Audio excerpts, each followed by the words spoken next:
সন্ধেবেলা এসেছিলাম সন্ধ্যা দিতে, তাই গোপুর জন্য হাতে করে নিয়ে এসেছিলাম একটা চকলেট, যেটা আমি এখন ওকে থালার মধ্যে দিয়ে দেব। আর এই সন্ধ্যা দেওয়ার শেষেতেই গোপুর জন্য চলে এসেছিল মিশো থেকে অর্ডার করা পার্সেলটা, যেটার আনবক্সিং ভিডিও আজকে আমি তোমাদের সাথে শেয়ার করব। অবশ্যই পুরো ভিডিওটি শেষ পর্যন্ত দেখো, আর ভিডিওটি ভালো লাগলে একটি লাইক করে যেও অবশ্যই, আর আমাদের চ্যানেলে নতুন হলে চ্যানেলটিকে সাবস্ক্রাইব করে নিও।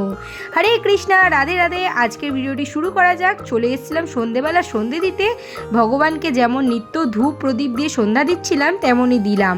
শঙ্খধ্বনির মাধ্যমে পুজোটি শেষ করে ঘরের বাইরে যেয়ে গেছি, তখনই মিশো থেকে ফোনটা চলে আসে, আর সেই পার্সেলটাও চলে এসেছিলো, যেটার আনবক্সিং ভিডিও এখন তোমাদের সাথে শেয়ার করব। বেশ কিছুদিন ধরে ভাবছিলাম গোপু সোনার জন্য মিশো থেকে কিছু অর্ডার করা যাক, কারণ ওর জন্য অনেকদিন কিছু কেনাকাটাও করা হয়নি। তারপরে এই জিনিসটা আমার চোখে পড়ে যায়, যেটা আমার এক নজরেই গোপু সোনার জন্য পছন্দ হয়ে যায়।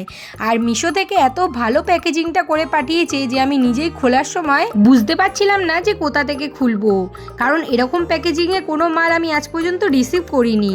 তারপরে দেখলাম এখানে সুতো দেওয়া রয়েছে, এই সুতোটা ধরে টেনে কোনো রকমের বক্সটা খুললাম, আর তারপরেই বেরিয়ে গেছে যেটা ভগবানের জন্য অর্ডার করেছিলাম, এই সুন্দর আসনটা, যেটার ওপরে আমি ভগবানের ভোগের থালাটা রাখবো। কারণ এরকম শুধু ম্যাটের ওপর থালাটা দিতে আমার নিজেরও কেমন লাগতো, তাই জন্যই আমি এই আসন দুটো অর্ডার করে নিয়েছি।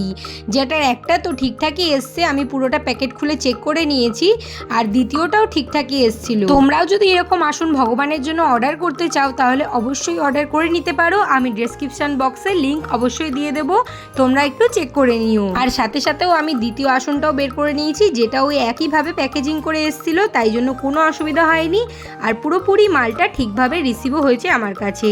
এই আসনগুলো নিয়ে আমি গোপুর জন্য মিশো থেকে টোটাল 3বার শপিং করলাম, কারণ এর আগে আমি গোপুর জন্য কিছু জামা অর্ডার করেছিলাম, আর তার আগে গোপুর জন্য একটা মশারি বিছানাও অর্ডার করেছিলাম। 3টে মালই আমার ঠিকঠাকই এসেছে। আর তারপরে আমি এই নতুন আসনগুলোর ওপর একটু গঙ্গা জল ছিটিয়ে পরিষ্কার করে নিয়ে গোপুর আজকের ভোগের থালাটা এখানেই লাগিয়ে দিয়েছিলাম।